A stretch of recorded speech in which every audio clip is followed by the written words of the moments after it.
प्यारे विद्यार्थियों, सुप्रभात। आज हम अध्याय 4 रासायनिक बल गतिकी के टॉपिक 2 यानी वेग स्थिरांक, साम्य स्थिरांक तथा वेग नियम का अध्ययन करेंगे। प्यारे विद्यार्थियों, सबसे पहले हम बात करेंगे वेग स्थिरांक पर। इस चित्र के माध्यम से आप देखेंगे प्यारे विद्यार्थियों, जैसे हमने सांद्रता और समय, इधर समय बढ़ता हुआ है राइट साइड को और ऊपर की साइड सांद्रता बढ़ रही है। जैसे सांद्रता और समय के बीच एक ग्राफ खींचते हम, माना हमने प्रारंभिक सांद्रता अभिकारकों की ले रही कि प्रोडक्ट 0 है। समय के साथ साथ अभिकारक राइट हैंड में बदलते रहते, प्रोडक्ट में बदलते रहते हैं, उत्पादों में बदलते रहते हैं, जिससे उनकी सांद्रता कम होती जाती है। और साथ ही उत्पाद बनने के कारण उत्पादों की सांद्रता समय के साथ बढ़ती जाती है। प्यारे विद्यार्थियों, एक स्थिति ऐसी आती है कि अभिकारक का उत्पाद बनना संभव नहीं हो पाता। क्यों नहीं हो पाता? क्योंकि अभिकारक के कणों के पास अब इतनी ऊर्जा नहीं रह गई है कि वे प्रोडक्ट में बदल जाएं, उत्पाद में बदल जाएं। और प्रोडक्ट के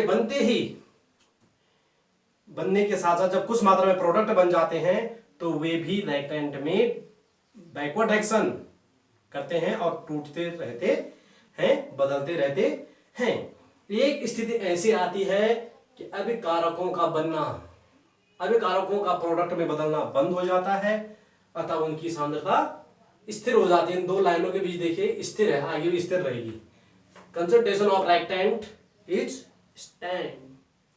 इसी प्रकार जब प्रोडक्ट क्या करते हैं, बनते हैं और वो कुछ मात्रा में ज्यादा बनने के कारण, रिएक्शन करने के कारण वो भी रिएक्शन करते हैं और रिएक्टेंट में बदल जाते हैं। तो क्या होता है, वे भी रिएक्टेंट में बदलना बंद कर देते हैं और उनकी सांद्रता भी स्थिर हो जाती है। लेकिन साम्य रुकता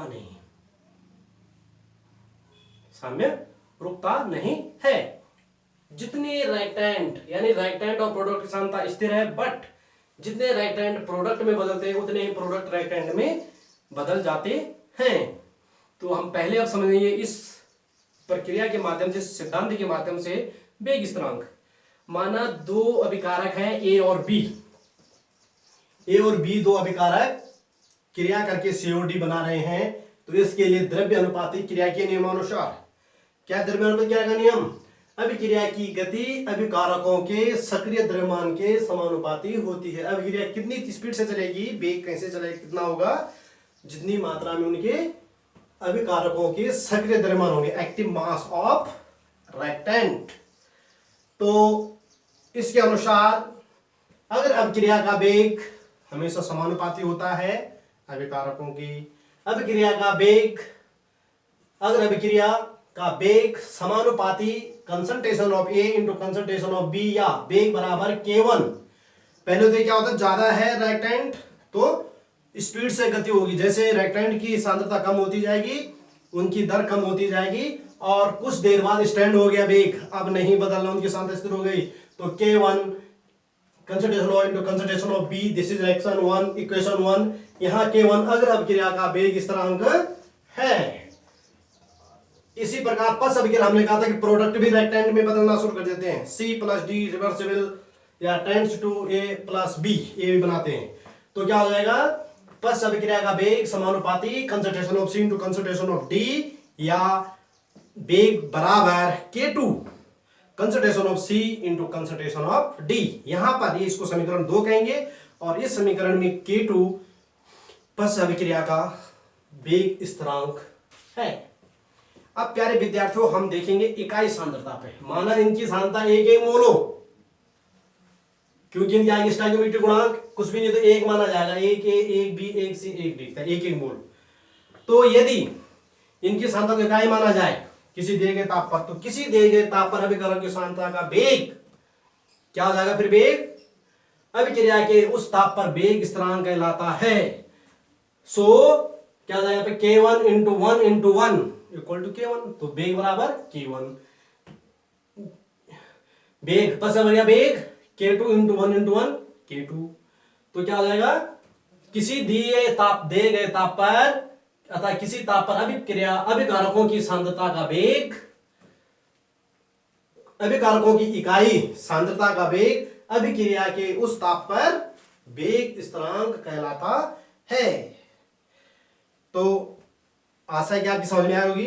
अब हम इसी के माध्यम से दूसरी बात समझेंगे, साम्य स्थिरांक। हमने कहा था कि अग्र अभिक्रिया और पश्च अभिक्रिया के दौरान रिएक्टेंट और प्रोडक्ट की क्या हो गई, सांद्रता स्थिर हो गई है। तो इन दोनों की सांद्रता के अनुपात को ही अग्र अभिक्रिया में रिएक्टेंट और पश्च अभिक्रिया में प्रोडक्ट, अर्थात किसी अभिक्रिया में रिएक्टेंट और प्रोडक्ट की सांद्रता के अनुपात या उनके वेग स्थिरांक के अनुपात को क्या कहेंगे हम, साम्य स्थिरांक। जैसे परिभाषा लिखी भी है, अग्र अभिक्रिया के वेग स्थिरांक तथा पश्च अभिक्रिया के वेग स्थिरांक के अनुपात को साम्य स्थिरांक कहते हैं। यानी Kc बराबर, यदि हम अभिक्रिया से बोलेंगे A plus B reversible C plus D के लिए अग्र अभिक्रिया पहले दी जा चुकी है, अभिक्रिया का वेग बराबर K1 concentration of C into concentration of D। इसी प्रकार पश्च अभिक्रिया का वेग बराबर K2 concentration of C into concentration of D।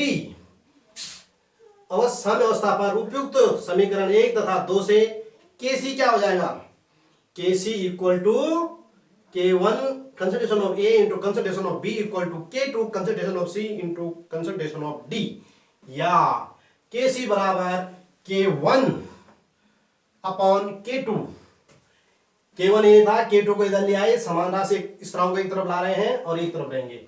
अब जब ये C concentration of C into concentration of D upon ये राशि इधर जाएगी तो नीचे आ जाएगी, ये वाली जाए तो नीचे आ गई। तो ये समीकरण आ जाता हमारा साम्य स्थिरांक का Kc बराबर K1 अपॉन K2 या और which is equal to concentration of C and concentration of D, यानी concentration of C into concentration of D upon concentration of A into concentration of B। This is equation 3 और इसे रासायनिक साम्यावस्था का स्थिरांक भी कहते हैं।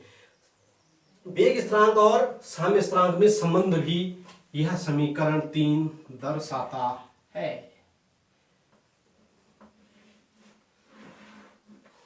प्यारे विद्यार्थियों, तीसरी बात हम पढ़ेंगे वेग नियम या वेग व्यंजक। वेग नियम या वेग व्यंजक स्पष्ट है, इन दोनों अभिक्रियाओं में हमने क्या देखा कि किस प्रकार रिएक्टेंट की सांद्रता या प्रोडक्ट की सांद्रता अभिक्रिया करने के लिए जिम्मेदार है, निर्भर कर रही है। इसी प्रकार से वेग व्यंजक क्या है, वेग नियम क्या है। वेग नियम एक व्यंजक होता है, और कौन सा व्यंजक, वह व्यंजक होता है जिसमें किसी अभिक्रिया के वेग को अभिकारकों की मोलर सांद्रताओं के पद पर, यानी इसके पद पर कोई घातांक लगाएंगे हम, कोई घातांक लगाकर व्यक्त करते हैं। मोलर सांद्रताओं पर किसी व्यंजक में जब हम अभिकारकों की किसी अभिक्रिया में वेग को अभिकारकों की मोलर सांद्रताओं पर के पद पर कोई घातांक लगाकर व्यक्त करते हैं तो उसे कहते हैं हम जो, और ये घातांक स्टोइकियोमेट्रिक गुणांक के समान भी हो सकते हैं। जैसे कि आप यहाँ पे देख रहे हैं एक मूल, तो इनकी सांद्रता एक के समानुपाती हो भी सकती है, एक ही हो सकती है और इससे अलग भी हो सकती है। अर्थात एक घातांक स्टोइकियोमेट्रिक गुणांक के समान अथवा भिन्न हो सकते हैं। इसको समझेंगे हम एक उदाहरण के द्वारा कि कैसे इस रिएक्शन को, इसके ऊपर हमने घातांक लगाने हैं, किस तरह से घातांक लगाने हैं और वो स्टोइकियोमेट्रिक गुणांक के समान है या नहीं है। एक उदाहरण लेते हैं हम वेग व्यंजक और वेग नियम को समझने के लिए। अभिक्रिया 2NO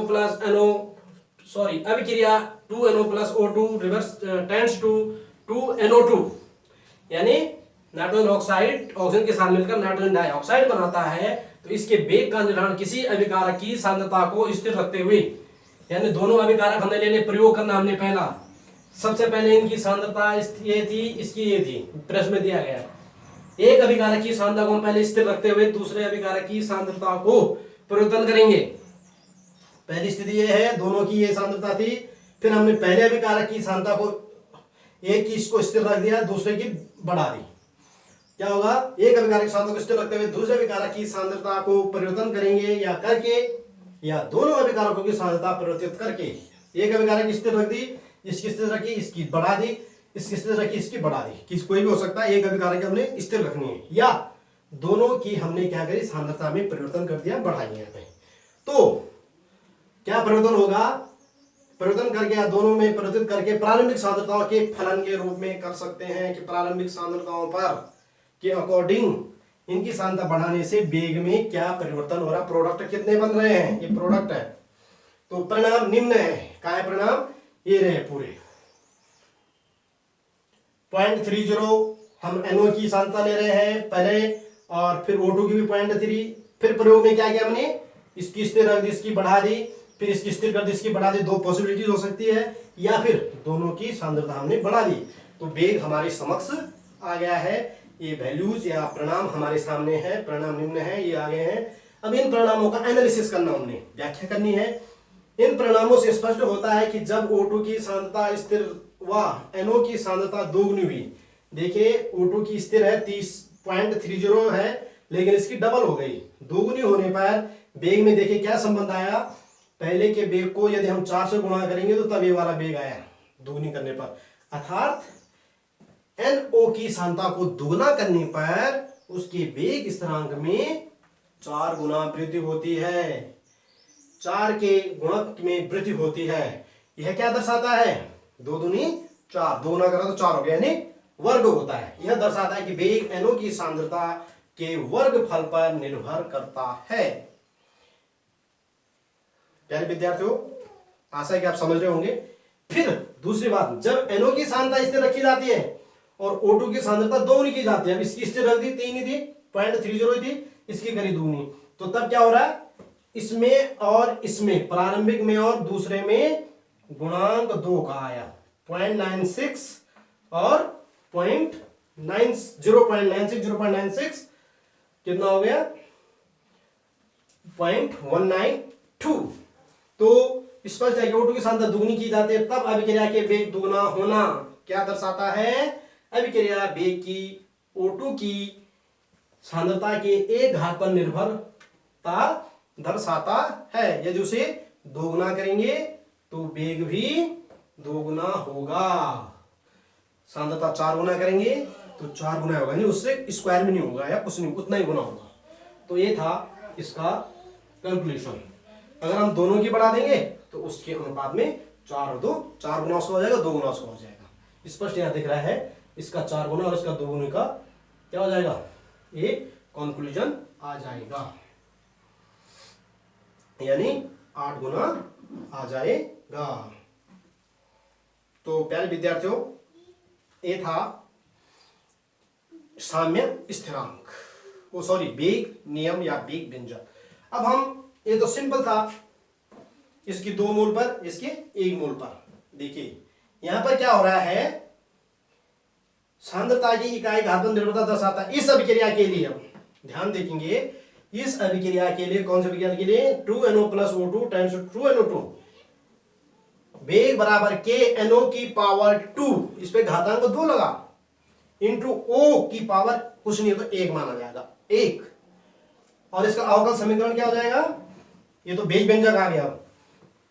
इस अभिक्रिया का जो वेग व्यंजक है वो ये आ गया है, इसी को वेग व्यंजक कहते हैं या वेग नियम कहते हैं। अवकल समीकरण हो जाए -dr/dt इक्वल टू के NO की पावर कंसंट्रेशन ऑफ NO की power 2 into concentration of O2, जो कि यहां पर क्या हो रहा है, घातांक और स्टोइकियोमेट्रिक गुणांक बराबर है। ये जरूरी नहीं है कि बराबर होंगे, हो भी सकते हैं और नहीं भी हो सकते, समान भी हो सकते हैं और भिन्न भी हो सकते हैं। तो इसमें समान थे। दूसरा उदाहरण इसलिए दे रखा कि इसमें किस तरह से आपने समझना है, CH + Cl2 times to CCl4 + HCl के लिए वेग के बराबर क्या होना चाहिए, 1 मोल 1 मोल। तो किंतु यहां पर क्या आ रहा है, के CH एक ही मोल आया, कुछ नहीं तो 1 माना जाएगा, but concentration of Cl2 half. क्योंकि प्यारे विद्यार्थियों ये समान नहीं है, यहां घातांक are not equal to stoichiometric गुणांक, यहाँ पर घातांक स्टोइकियोमेट्रिक गुणांक के बराबर नहीं, जबकि इसमें 1 है स्टोइकियोमेट्रिक गुणांक इसका, वहां आधा आ रहा है। तो इसमें वेग इस प्रकार से निर्धारित होता है, कोटि इसकी डिफरेंट है। इसी प्रकार तीसरा उदाहरण भी है CH3COO2H5 एथिल एसीटेट का जल अपघटन जब हम करेंगे तो एथेनोइक एसिड और एथेनॉल प्राप्त हो रहा है। इसके लिए वेग स्थिरांक के बराबर CH3CO की पावर तो एक ही है, या एक स्टोइकियोमेट्रिक गुणांक या भी, बट इसकी सांद्रता जो सक्रिय द्रव्यमान हो, सक्रिय द्रव्यमान नहीं होता है, एक्टिव मास नहीं होता है। इसे लॉ ऑफ मास एक्शन भी कहते हैं, या law of active mass action. Active जो द्रव्यमान है वो एक्शन करेगा, यानी रिएक्शन करेगा। तो प्यारे विद्यार्थियों, आशा है कि आपकी समझ में आया। यदि आपकी समझ में आया है तो इसे लाइक जरूर करें और साथ में शेयर और सब्सक्राइब भी करें, ताकि आपके लिए समय समय पर और अच्छी वीडियो बनाई जा सके। Thank you students.